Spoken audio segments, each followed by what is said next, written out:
E acabando o diabo toda a tentação, ausentou-se dele por algum tempo. Amados, eu e você precisamos ter a nítida certeza, precisamos ter ciência e clareza em nossos corações que nossa luta, nossa prova, as tentações, os problemas, as dificuldades, enfim, só pararão com duas coisas se acontecerem. A primeira, se Jesus voltar agora, se formos arrebatados, acabaram-se os problemas, acabaram-se as lutas, acabaram-se as preocupações, acabaram-se as tentações. Ou se algum de nós partir para o Senhor, mas partir salvo para o Senhor. Amém, queridos?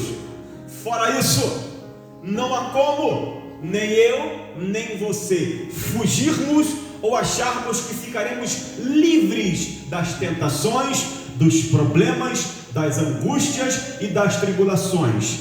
Obviamente, amados irmãos e queridos, se nem com Cristo isso aconteceu, que dirá comigo e contigo? Mas eu louvo ao nome do Senhor, eu glorifico ao nome do Senhor Jesus. Por quê? Porque Ele está conosco. Ele disse que seria conosco até a consumação dos séculos. Louvado seja o nome do Senhor Jesus Cristo.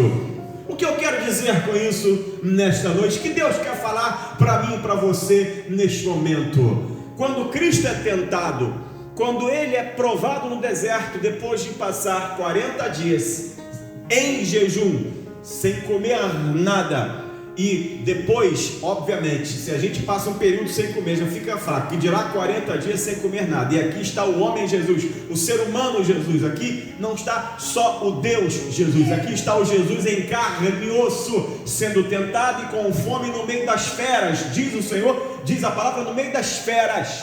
E quando Cristo é tentado, e quando o diabo, de maneira muito sagaz, fala acerca de coisas que claramente pessoas em problemas e em dificuldades, literalmente, é o que dizem aí fora, vendem a alma para o diabo. Lembra que quando o diabo então oferece tudo aquilo, a Bíblia diz que o mundo jaz no maligno. Por que o mundo morreu no maligno? Por causa disso, porque o sistema mundano está no diabo. Ele mesmo diz, a mim tudo foi entregue. Não foram entregue ao diabo a natureza, a terra, o mar e tudo quanto neles há, porque são criação de Deus e Deus não deixa que o diabo toque em nada.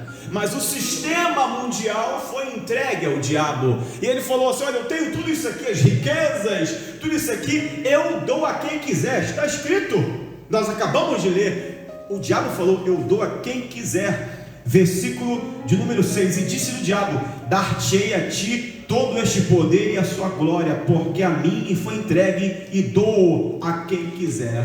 Ora, você não precisa ser nenhum tipo de gênio, um bom entendedor, para você ver quantas pessoas estão vendendo a sua alma para o diabo. Quando você vê essa quantidade de artistas, quando você vê essa quantidade de pessoas famosas que do nada começam a fazer sucesso, mesmo que tenham muito talento, quando você vê bandas famosas de rock, quando você vê bandas famosas principalmente de heavy metal, quando você vê, enfim, pessoas saindo do anonimato e de alguma maneira eles fazem um pacto com o diabo, e você não sabe, a gente talvez não saiba, a gente não imagina, mas são pactos demoníacos, porque o diabo falou, eu dou tudo isso a quem eu quero, porque a mim foi entregue, só que ele cobra muito caro. Não são poucas as histórias também de artistas famosos, de bandas famosas, de pessoas que de uma hora para outra foram-lhe arrancadas tudo, porque o diabo até deu, mas tomou com enfermidades, tomou com escândalos, tomou com problemas gravíssimos, tomou com falências, e tudo que essas pessoas conquistaram foi por água abaixo, porque não foi lhes dado algo sólido, porque tudo foi passageiro. E eu louvo ao nome do Senhor Jesus, que tudo aquilo que Deus tem a me dar e a te dar não é passageiro, é para todo sempre, a vida eterna e a grande Jerusalém celestial, onde eu e você vamos morar. Quando então o diabo prosseguindo, e ele termina, mas o texto que me deixa intrigado, entre aspas, é o versículo de número 11, como eu falei, e acabando o diabo toda a tentação, ausentou-se dele por algum tempo. Ou seja, não foi embora para sempre, continuou perturbando, porque usa Judas, continuou perturbando, porque usa outras pessoas, porque usa os principais sacerdotes, porque usa os fariseus. Mas assim é conosco. Eu e você passamos por tentações, por provas, por tantas coisas que vêm praticamente tentar tirar a nossa paz todo santo dia. E a impressão que se dá, a impressão nítida que nós temos é que o diabo parece que não desiste de nós. Não é impressão não, isso é uma verdade. O diabo não desiste nem de mim nem de você. Mas eu louvo o nome do Senhor Jesus, porque Jesus também não desiste de nós. Muito pelo contrário, Ele está conosco. Ele é conosco.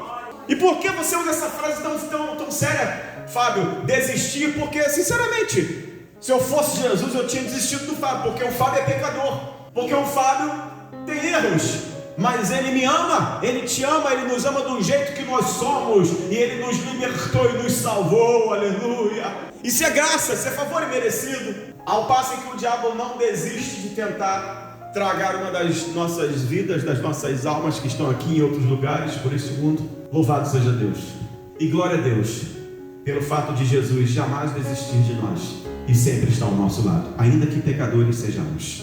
Por isso, adore e glorifique o nome do Senhor, porque Jesus não desiste da tua vida, porque Ele está contigo, porque Ele te guarda, porque Ele é o teu Deus, porque Ele é o nosso Senhor e Salvador. E assim então acontecerá conosco. Amados, por favor, talvez seja um clichê, uma repetição falar isso, mas a nossa vida, ela é seguida assim, a vida de crente é seguida de luta, vitória, conquista, refrigério, luta, vitória, conquista, refrigério, luta, e assim vai, até que Cristo nos resgate.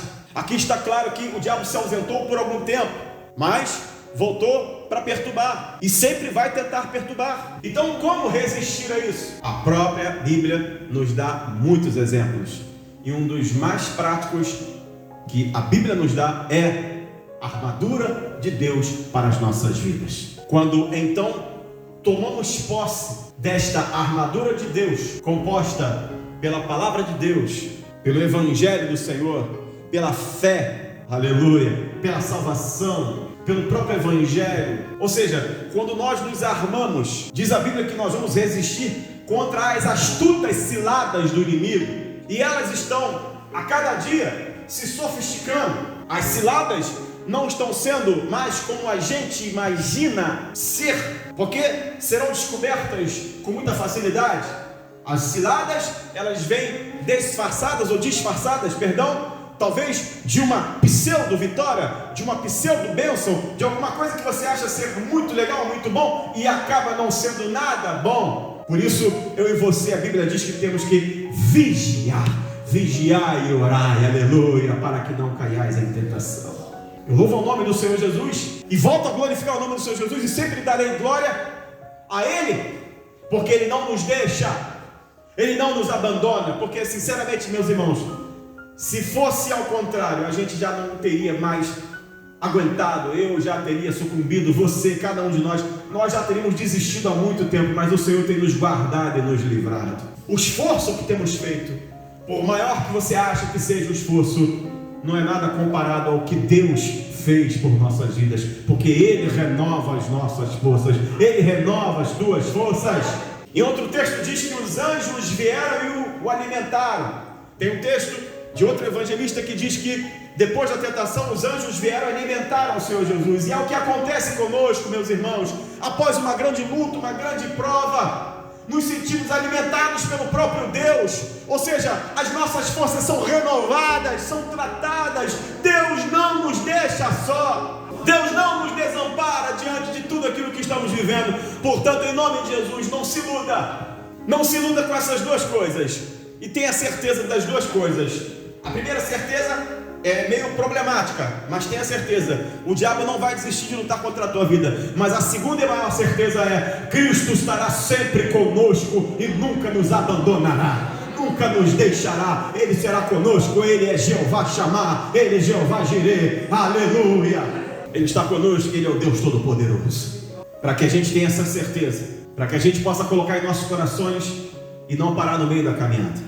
Por favor, não confunda parar no meio da caminhada com mudança de estratégia, mudança de planos ou simplesmente uma parada estratégica. Porque quando Deus fala assim, parar em vez de livramento, Ele diz, literalmente manda que o povo dê uma parada estratégica, não para desistir, mas para que Deus possa fazer o que Ele tem que fazer. E assim Deus pode fazer com cada um de nós. Mas eu louvo a Deus que tem derramado sobre nós o seu Santo Espírito, para a gente entender quando parar, quando caminhar, quando avançar, quando falar, quando ficar quieto, quando deixar Ele agir e quando tiver que fazer alguma coisa. Porque quando Deus falou assim, diga ao meu povo que marchem, o povo teve que marchar. Quando Deus falar para você, marche, você vai marchar. Quando Deus falar, para, você vai parar. Mas independentemente de qualquer coisa, ou parado ou marchando, Jesus está conosco. Jesus está na tua vida, está no teu lar, está na tua família. Mas eu quero concluir deixando para nós uma meditação e uma reflexão para o nosso dia a dia. O que tem tentado nos parar? O que tem tentado nos dissuadir, ou pelo menos nos tirar da presença de Deus? O que tem tentado simplesmente, vou ser bem redundante, quais são as tentações que têm vindo para que a gente simplesmente abandone aquilo que Deus quer? Porque quando Cristo foi tentado, as tentações foram para Ele abandonar aquilo que Deus tinha. Quando somos tentados, as tentações são para nós abandonarmos aquilo que Deus tem para a gente. As respostas de Jesus foram todas bíblicas. Então, o que precisamos fazer? Viver a palavra de Deus. Porque dia após dia seremos tentados. O diabo se ausentará, mas ele pode voltar. Enviará seus demônios para tentar atrapalhar a gente. Mas o anjo do Senhor se acampa ao redor dos que os temem e os livra de todo mal. Então o Senhor também colocará o seu anjo ao nosso lado. O Senhor nos dará força através do Senhor Jesus e pelo seu Santo Espírito. Mesmo assim, ficaremos talvez diante de situações em que a gente vai ter que confrontar e vencer pela palavra. Que a palavra de Deus esteja no teu coração, que a palavra de Deus esteja nos teus lábios, que a palavra de Deus esteja reinando sobre a tua vida, para que a cada dia eu e você vençamos Satanás pela palavra, porque a palavra nos traz fé. A fé vem pelo ouvir a palavra de Deus. Aplauda o nome do Senhor Jesus Cristo, glorifica a Deus, adore o nome do Senhor.